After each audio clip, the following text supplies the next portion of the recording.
From the time humans still lived in caves, before the existence of writing, science, or telescopes, the moon has been present in the night sky like a silent companion.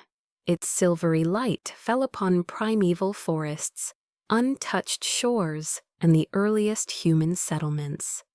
People looked up, not only to measure time or find their way, but to contemplate. In the alternating cycles of light and darkness, they perceived the rhythm of life itself, birth, death, and renewal. The moon entered mythology, religion, and poetry, becoming an inseparable part of the human imagination. Across thousands of years, from the ancient Egyptians and the Maya to the Chinese and modern astronomers, the moon has always been there, so familiar that we rarely question its existence. We call it Earth's natural satellite, a massive rock orbiting the blue planet according to physical laws described in textbooks. Yet it is precisely this familiarity that conceals something strange.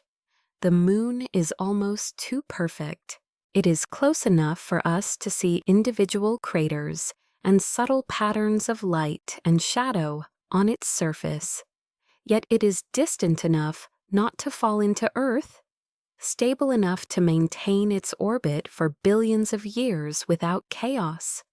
Seen from Earth, the moon's apparent size nearly matches that of the sun with astonishing precision.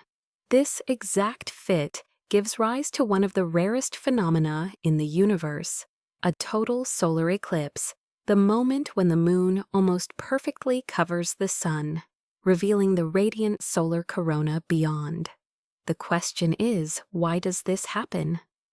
Among billions of planets and moons across the cosmos, why do we live on a world with a moon positioned so uncannily just right? Why do its distance, size, and orbit appear so finely tuned, as if a slight deviation would cause the entire balance to collapse? Is this merely a rare cosmic coincidence, or does the moon play a deeper role than we have been taught? When standing beneath the night sky and gazing at that pale silver circle, perhaps we are not simply looking at an inert satellite, but confronting a larger question about life, about Earth's place in the universe, and about the possibility that behind this familiar presence lies a mystery yet to be understood. When the question of the moon's perfection is raised, we are compelled to look beyond the romantic beauty of moonlight. Behind that quiet presence lies a profound role few truly recognize. The moon does not merely illuminate the night sky, it governs the rhythm of an entire planet. Every slow movement along its orbit leaves a direct imprint on Earth's oceans, climate, and the evolutionary trajectory of life itself. The moon's most visible influence is expressed through tides. As it orbits Earth, its gravitational pull draws immense volumes of ocean water, creating the regular rise and fall of tides, day and night. We often take tides for granted as an obvious natural phenomenon, yet in the history of evolution, this rhythm functioned as the planet's first heartbeat. Coastal regions, where seawater repeatedly advanced and retreated, formed transitional environments, neither fully ocean nor solid land. These temporary zones became ideal cradles for early life to experiment with adaptation to new conditions. Without the moon, Earth's tides would be far weaker, perhaps nearly insignificant. The oceans would grow calmer, lacking the vital mixing needed to distribute heat, oxygen, and nutrients. In such a world, life might still exist, but the likelihood of it evolving into complex forms and eventually intelligent life would be dramatically reduced. In this sense, the moon does not merely create waves, it creates opportunities for life to emerge from the sea. Yet the moon's role extends far beyond tides. One of its most crucial and least appreciated contributions is the stabilization of Earth's axial tilt. Our planet is tilted approximately 23.5 degrees relative to its orbital plane around the Sun.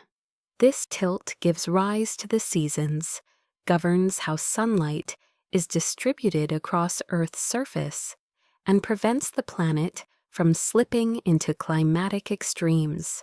Remarkably, the stability of this tilt depends heavily on the presence of the Moon. Without the Moon, Earth's axis would wobble chaotically over time, similar to what has occurred and continues to occur on Mars.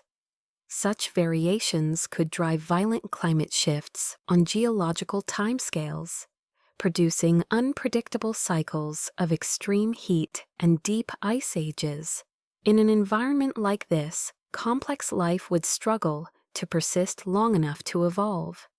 Through its gravitational influence, the Moon has acted as an invisible stabilizing pin, keeping Earth's rotation steady and gentle for hundreds of millions of years. This stability affects not only climate, but also the biological rhythms of all living organisms. From tiny marine creatures to mammals, cycles of light and darkness, day and night, and the lunar month-shape behavior. Many species synchronize reproduction, migration, or hunting with the phases of the Moon. Even humans, despite living in brightly lit cities, remain biologically influenced by this ancient rhythm through sleep patterns, hormones, and emotional states. When we examine the full sweep of evolutionary history, it becomes clear that the Moon is not merely a physical object, but a silent architect. It shaped the environment in which life learned to adapt, where the first organisms ventured onto land, and where climate remained stable long enough for intelligence to emerge. Had the Moon been slightly smaller, Earth's axis might have fluctuated far more violently. Had it been larger, its gravitational pull could have produced massive tides, erasing coastal regions, the very cradle of life. The present balance is so delicate that even a minor change could have sent the entire evolutionary story down a different path. This realization leads to an unavoidable thought. The Moon's presence appears finely tuned. It is not simply there, but precisely suited to its role. In a vast universe filled with countless planets, orbiting countless stars, the near-perfect pairing of Earth and Moon becomes difficult to ignore.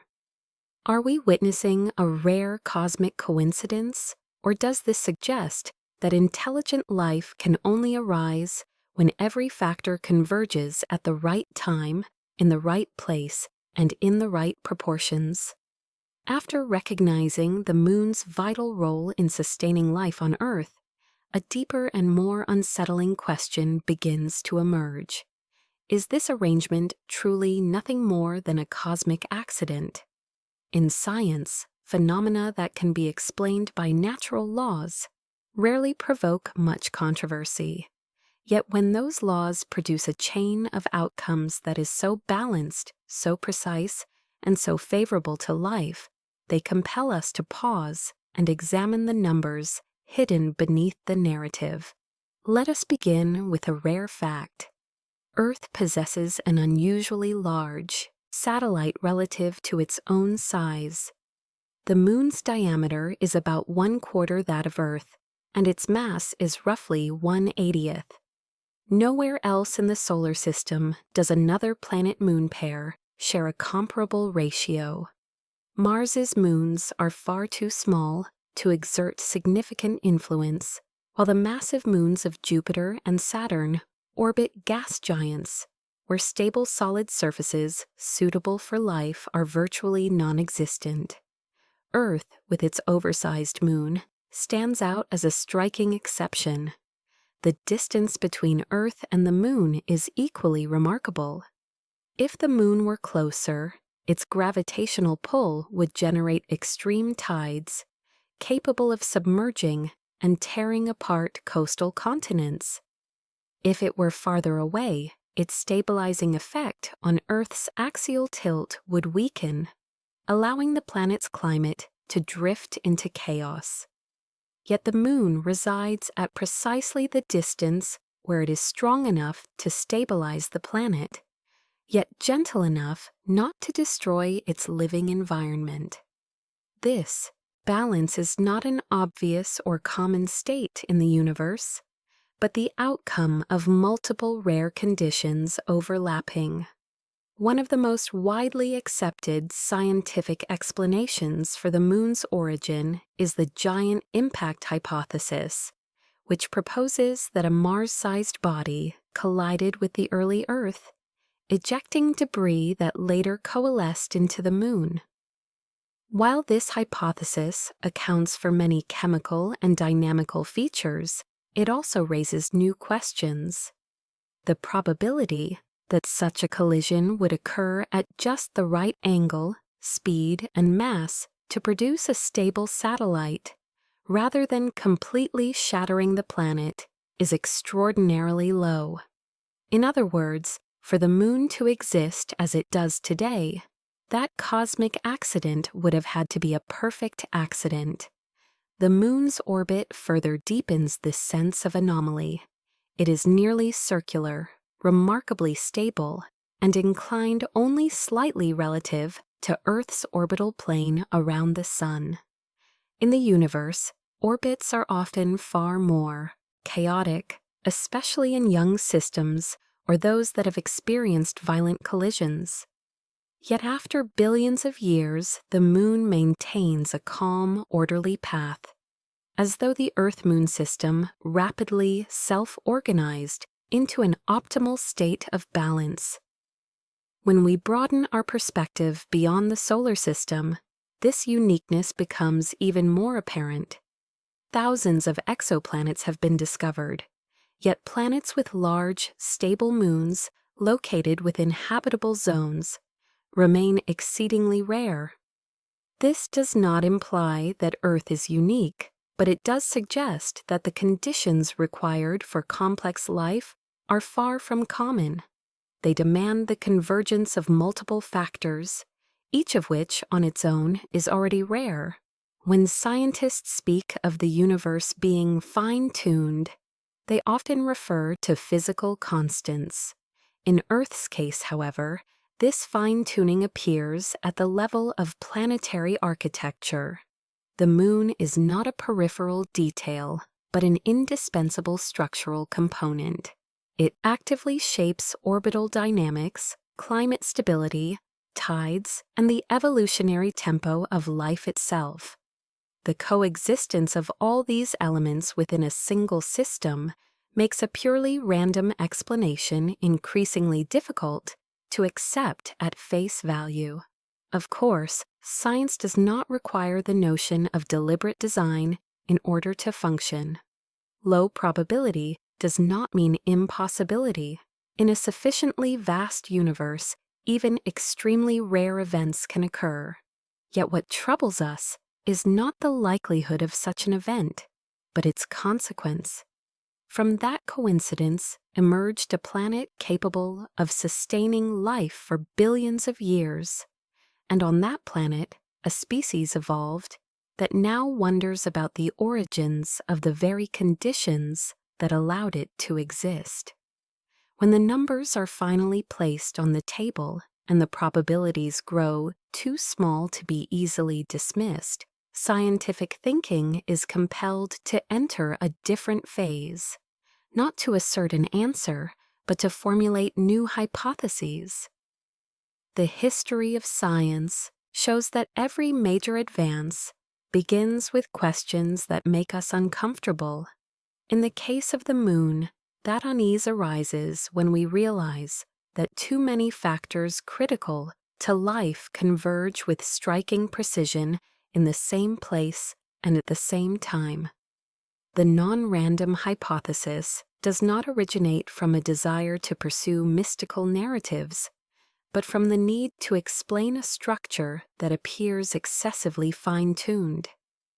When a system is both sufficiently stable and sufficiently dynamic, and can persist for billions of years without collapsing, the natural question becomes, is this merely the result of cosmic luck?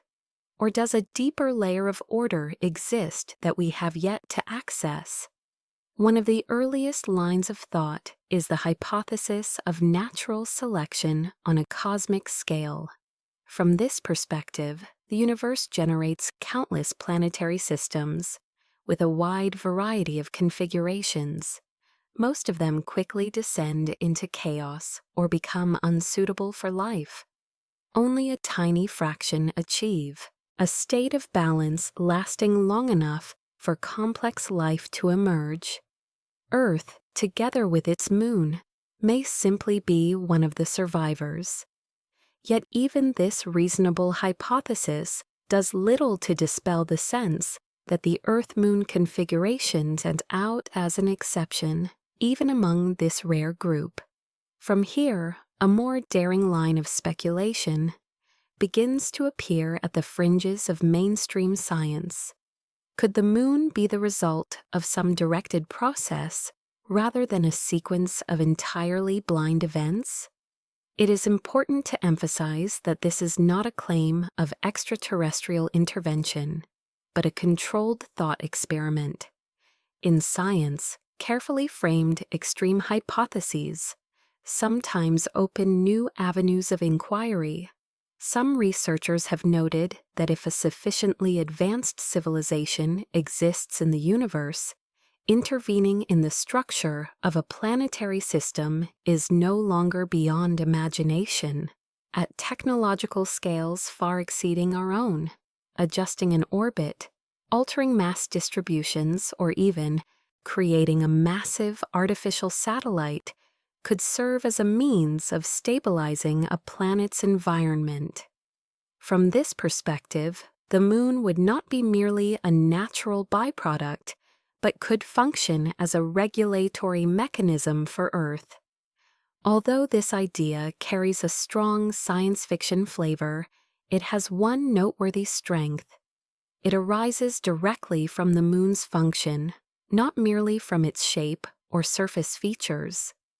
The moon performs its life-supporting roles exceptionally well, stabilizing Earth's axial tilt, orchestrating tides, and sustaining biological rhythms.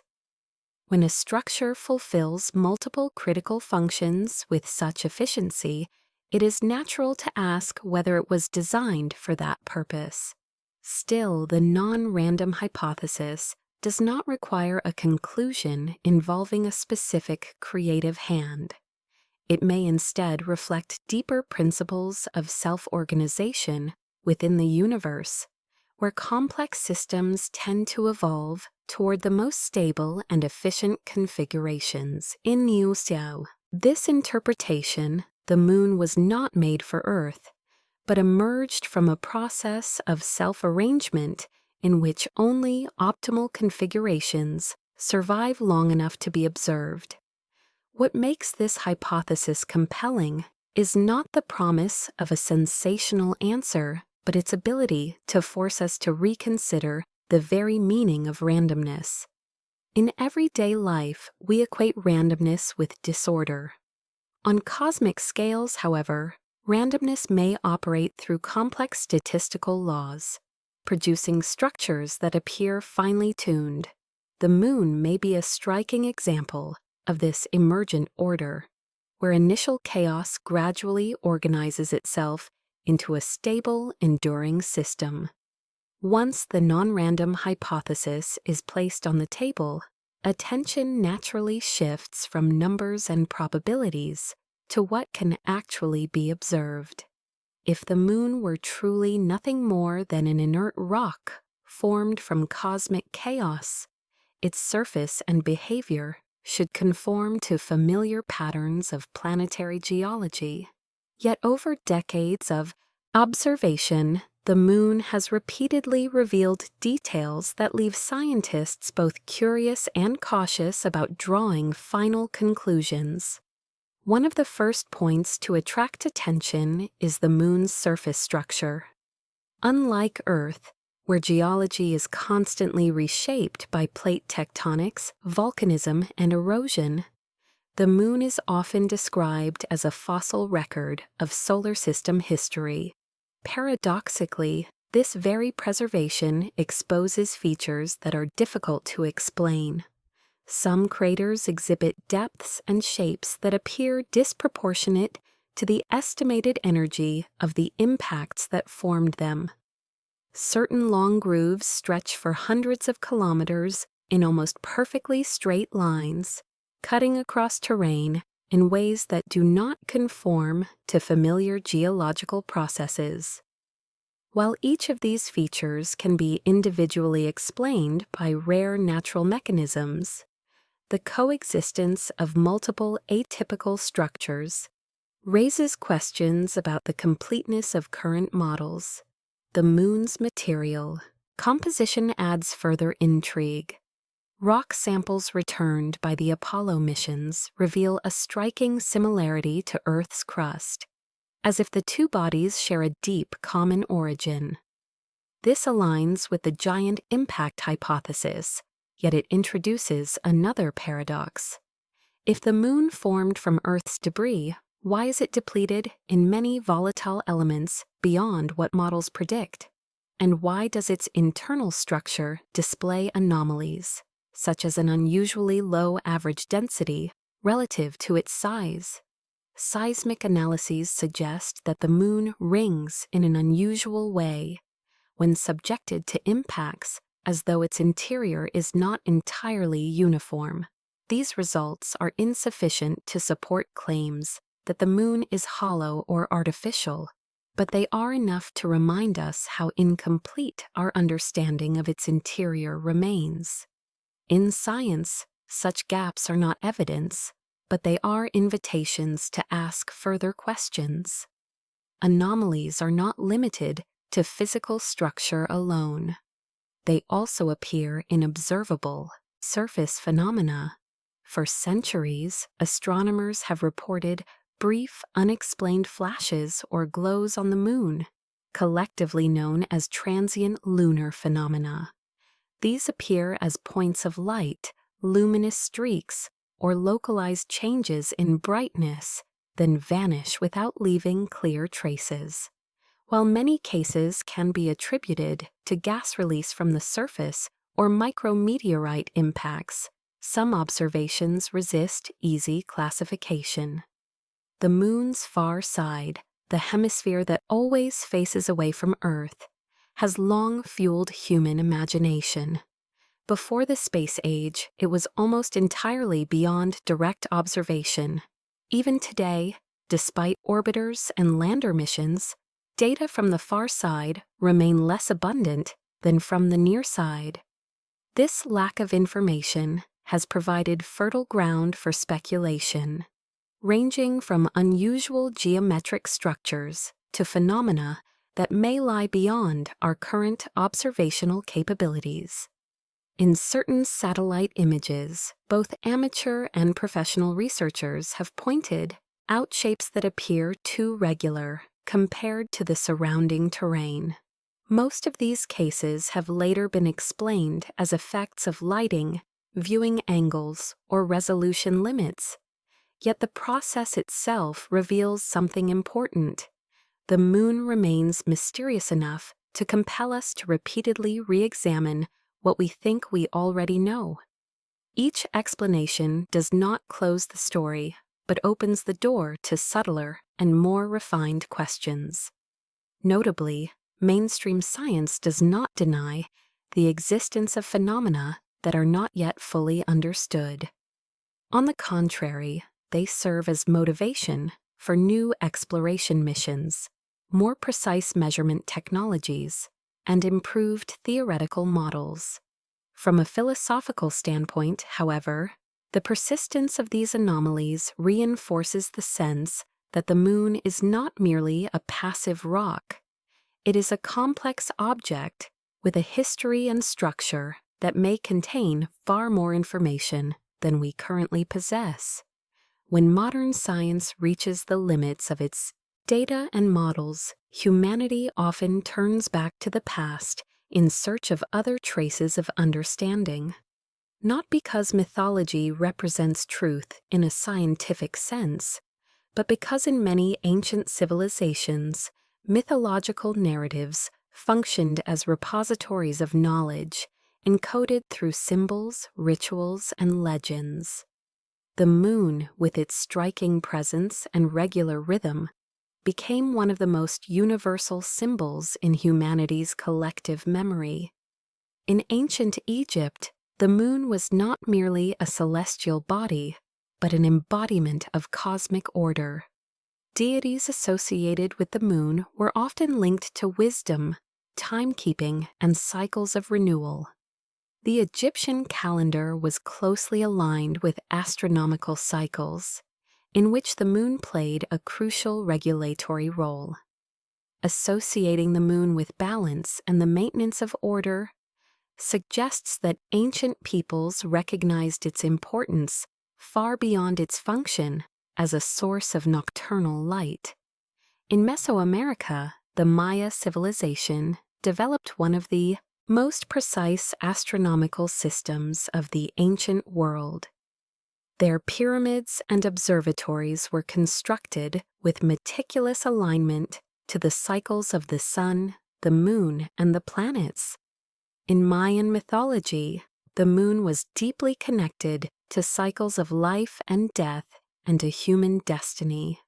Particularly striking is their ability to predict solar and lunar eclipses, an achievement that required a sophisticated understanding of the geometric relationship between Earth, the moon, and the sun. This raises an intriguing question. Was their astronomical knowledge solely the product of long-term observation, or did it also draw upon accumulated traditions of knowledge passed down through generations? In Asia, the moon occupies a special place in philosophical thought and cultural imagination. In Chinese legend, the moon is the dwelling place of immortal beings, symbolizing eternity and separation from the mortal world. In Japan, tales of people from the moon describe entities not of Earth, who arrive and depart, leaving behind uncertainty about their origins. Though rich in mythic imagery, these stories share a common idea. The moon does not fully belong to the human world, but exists as a liminal realm, a space between Earth and the greater cosmos.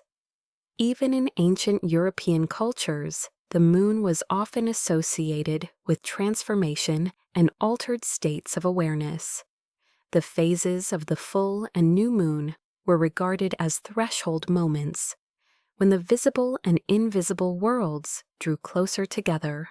From a modern perspective, such beliefs may be understood as intuitive reflections of the moon's biological and psychological influence on humans, an influence that contemporary science has only recently begun to examine in earnest.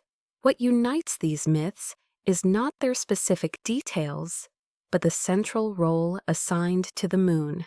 It is not merely an object in the sky, but an active agent participating in the order of the world. When civilizations separated by vast distances in space and time consistently attribute similar functions to the moon, regulation, observation, connection, the natural question arises: are they expressing a shared human experience of a profoundly influential phenomenon, or preserving fragments of an older body of knowledge, gradually eroded by time? Some modern researchers suggest that mythology can be understood as a form of proto-science, in which natural phenomena were interpreted through symbolic language. From this perspective, the personification of the moon was not superstition, but a method by which ancient societies recorded and transmitted complex patterns in the absence of mathematical notation or precise measuring instruments. Stories of deities and beings dwelling on the moon may thus represent a mythological shell, enclosing subtle astronomical observations. When modern science, probability calculations, and ancient memory converge on a single point, a hypothesis once dismissed as too extreme begins to be considered more seriously. Could the moon be a functional structure rather than merely a passive satellite? This is not an assertion that the moon is artificial in any simplistic sense, but a thought experiment intended to stretch the boundaries of what humans consider possible in a vast and ancient universe. First, we must reconsider the moon, not in terms of what it looks like, but in terms of what it does. For billions of years, the moon has simultaneously fulfilled several critical roles: stabilizing Earth's axial tilt, regulating tides, maintaining biological rhythms, and helping shield the planet from chaotic fluctuations. Few natural structures perform so many essential functions for a complex biosphere.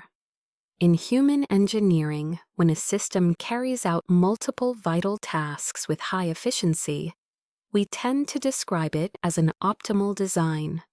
Some thinkers, operating at the serious edge of science fiction, ask whether an advanced civilization elsewhere in the universe might seek to stabilize potentially habitable planets by intervening in orbital architecture. In such a scenario, placing a large satellite in a precise position could serve as a planetary regulator.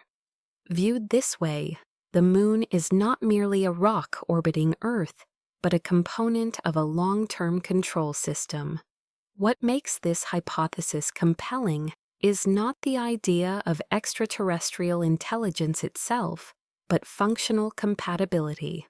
If the objective were to create or maintain a stable environment over billions of years, what the moon does for Earth is remarkably close to ideal. It neither interferes too strongly nor acts too weakly. It preserves balance without leaving obvious traces of forceful intervention. In nature, structures that achieve such just enough precision are typically the result of long evolutionary processes. Yet at the planetary scale, natural evolution rarely produces tuning of this exactness. Another hypothesis, less focused on direct intervention, suggests that the moon could be a form of technological remnant, not a fully constructed artifact, but the residual component of a larger structure or system whose original function has been lost.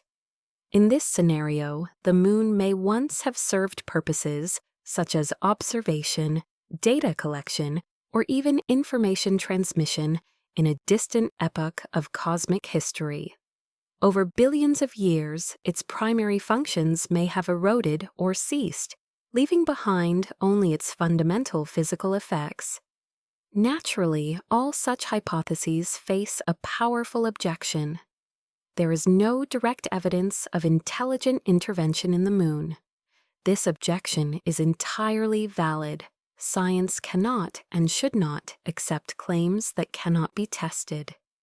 Yet history shows that scientific progress has often involved ideas once deemed unreasonable, only to later become foundations of new understanding as observational technology advanced.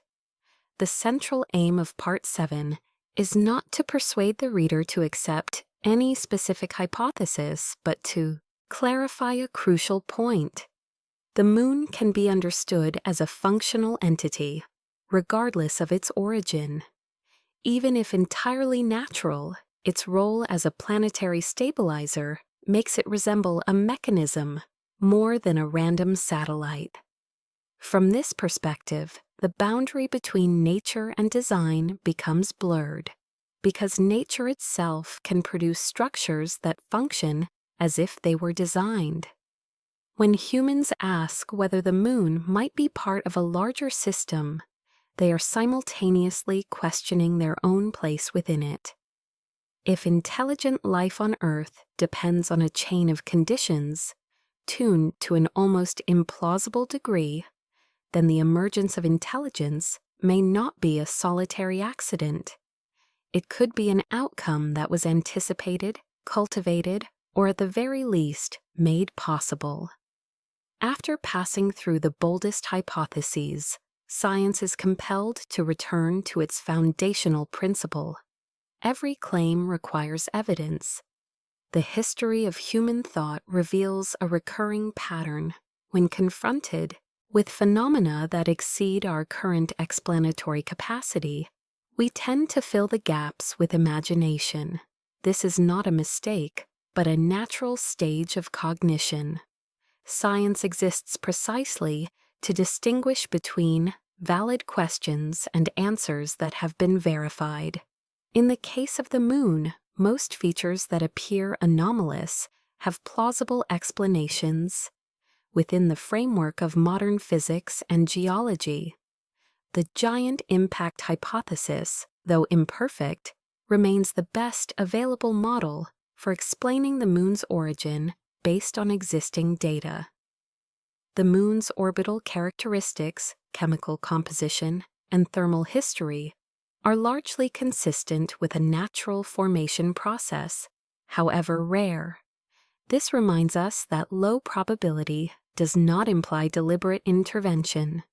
Similarly, transient light phenomena observed on the moon can be explained by physical processes such as gas release from the crust, micrometeorite impacts, or observational effects.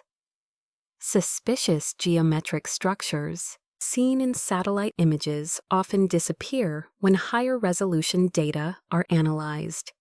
In science, it is common for a phenomenon to lose its sense of mystery as observational tools improve. For this reason, disciplined skepticism is essential to avoid premature conclusions. However, emphasizing what science has already explained should not obscure another reality. We still understand very little about the moon. Much of the detailed data concerning its internal structure, deep geological history, and long-term Earth-Moon interactions remain incomplete. Modern exploration missions have only recently begun returning to the moon after decades of interruption, and each new sample, each more precise measurement, carries the potential to alter what we currently consider certain. The limits of knowledge arise not only from technology, but also from the way humans frame questions.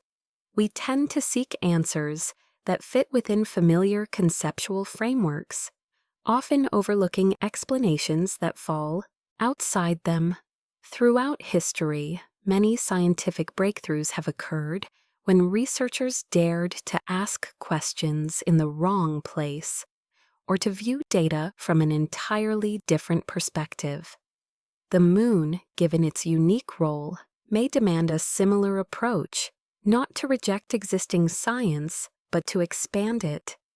Another crucial distinction lies between testable hypotheses and philosophical speculation. Questioning whether the moon might possess a function beyond conventional understanding is legitimate at the level of philosophy of science. But to transform such questions into empirical science, they must be translated into specific, testable predictions. For example, if the moon were truly a special functional structure, would there be physical signatures, anomalies in structure, composition, or energy fields that natural models cannot explain?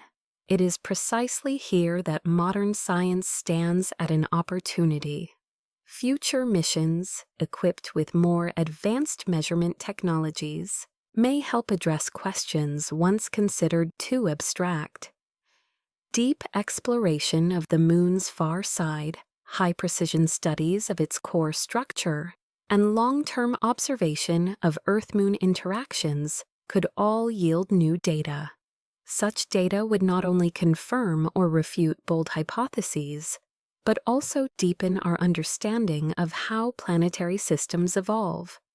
After all the evidence, hypotheses, and limits of understanding have been laid out, what remains is not a final answer, but a pause. In that silence, the moon still hangs in the night sky as it has for billions of years, quiet, familiar, and offering no explanation.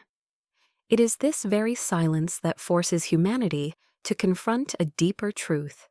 Perhaps the greatest question does not lie in the moon itself, but in the way we choose to look at it.